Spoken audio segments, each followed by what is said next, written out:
His prey waited in the small valley below. There were 4 of them in a grassy clearing, at the center of which was a massive kapok tree. To the eyes of any other man, the clearing would have appeared empty, but Ndasse was a hunter, and more than that, he was one of the Ngemu. He sat in the thick bush, his bow strung and ready before him, and a quiver of arrows by his side. Watching the swaying grass, his pale silver eyes flit back and forth, consuming every detail of the land. Then came a gentle wind, and a tiny figure landed on his shoulder. "Where is he?" she whispered. Ndasse raised a finger, indicating the tree in the clearing. "They took him in there." "Is he dead?" "Doubt it." He breaks his gaze and turns to her. "We would have heard the screams." With hands on her hips, the little Aziza, one of the benevolent fairies of the forest, pouted, her little insect wings levitating her off his shoulder. "Then what are we waiting for? It is a wonder that you have still yet to grasp the essence of the hunt." Ndasse shifted from his sitting position and knelt down, taking his bow in hand. His bow was uniquely beautiful, as are all the bows of the Ngemu. It was 5.5 feet long, cut from a single piece of black wood, darker than ebony, and was intricately carved with spells and prayers. Ndasse's hand blended with the wood of his bow where he gripped it, and it made the two look as if they were one. The little woman hovered closer to him as he pulled an arrow from his quiver.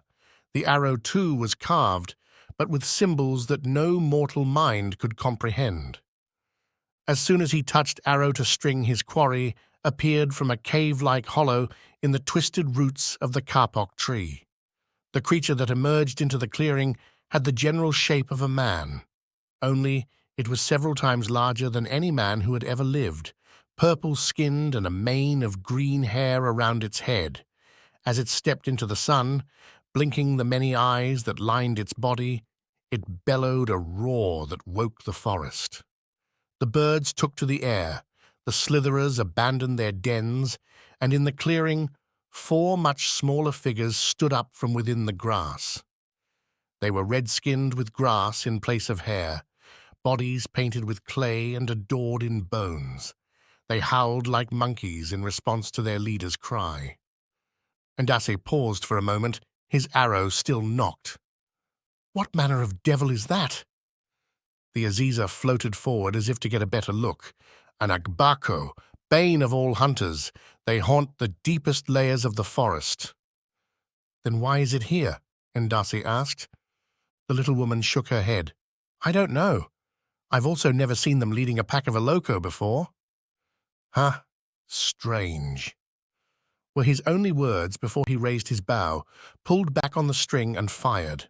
The arrow slashed through the air as it flew, at first hidden by the noonday sun, then the cruel script etched into its wood burned with light as the arrow itself caught fire. The agbako only realized the danger when the arrow changed into a spear of liquid flame. The arrow struck the devil before it had time to move. It bore through one of the eyes in its face, burning as it went. All of the eyes that lined the agbako's body glowed like hot coals, and when it opened its mouth to scream, a terrible light shone out from it instead, making the creature look more like an obaifo. The Elokos screamed in panic and confusion as their leader's corpse fell to the ground, still smoking. Seizing the opportunity, Ndasse strolled through the clearing with his bow slung over his shoulder. The Elokos took notice of him as he approached and were ready to attack. "Tsetse," Ndasse whispered. "Right." The aziza responded. Then she whispered an incantation. Ndasse tried to listen to the words, but they slipped through his mind like water through his fingers. When she finished her spell, it was Ndasse's time to speak. "Flee, before I burn out your skulls!" he shouted, his voice booming like thunder, driving out all other sounds. A new fear gripped the Elokos as they dropped their bone daggers and fled, screaming in all directions. As his enemies fled, Ndasse glanced down at the agbako and whistled. Life would be so much easier if you enchanted all my arrows as such. Tsetse landed on his shoulder again and shrugged. I can't. Ndasse looked at her curiously. Why not? One arrow is much the same as another. The little woman shook her head in frustration. Sure, and your bottom hole is a hole just the same as your nose. Why don't you breathe through that instead? She said, then flew off into the cave-like hollow of the kapok tree. Smiling as he shakes his head, Ndasse follows behind her. The inside of the tree had been hollowed out, and the space now resembled a windowless hut. Tied to a post in the center of the chamber was a young man who looked to be about 20 in years. Tsetse was waiting for him within, standing atop the post just above the man's head.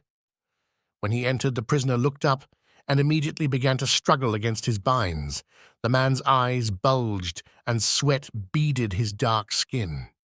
His mouth was gagged as well, so when he tried to speak, it came out as a muffled mess. Ndasse approached the man and pulled down his gag. The man coughed and sputtered as he tried to catch his breath. Thank you. Thank you, the man said, between shaky breaths. Ndasse waited for the man to take several deep breaths and calm himself before he said, Are you the one they call Dubaku? Yes. Did Ayawa send you? No, it is your Ekeji that sent me, but more than that, it is the gold placed on your head that called me here. Dubaku's eyes went wide in realization as Ndasse reached behind him, and before he could even scream, there was a flash of silvery steel and a spray of crimson blood. The bag made an odd thump as it hit the table, and the Ekeji of Il Isinmi, Sangodele, poked it with his writing stick. Is that him, then? The Ekeji asked. Ndasse shrugged. You're free to look. Sangodele gave a quick shake of his head. Unnecessary. You Ngemu prize your reputation too much for deceit. The Ekeji was a plump older man with his face in a perpetual disappointed frown. But despite his outwardly dour appearance, the man had a sharp tongue and had always dealt fairly with Ndasse. Sangodele dipped his writing stick into a pot of ink and scratched a few notes into the ledger in front of him.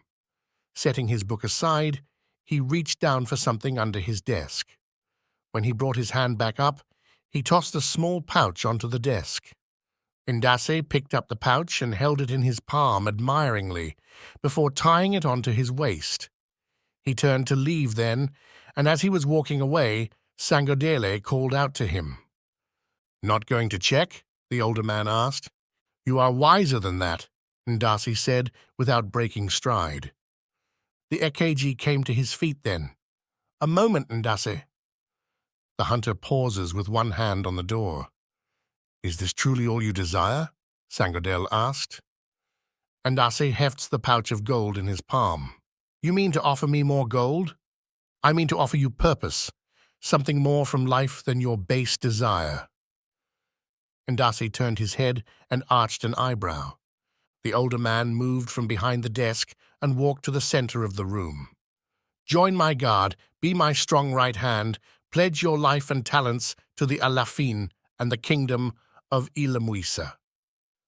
Ndasse smiled, and it was a sharp and sly thing, the smile of a wild dog. Purpose, Ndasse said the word like a curse. Sangodele, you offer me poison and call it honey.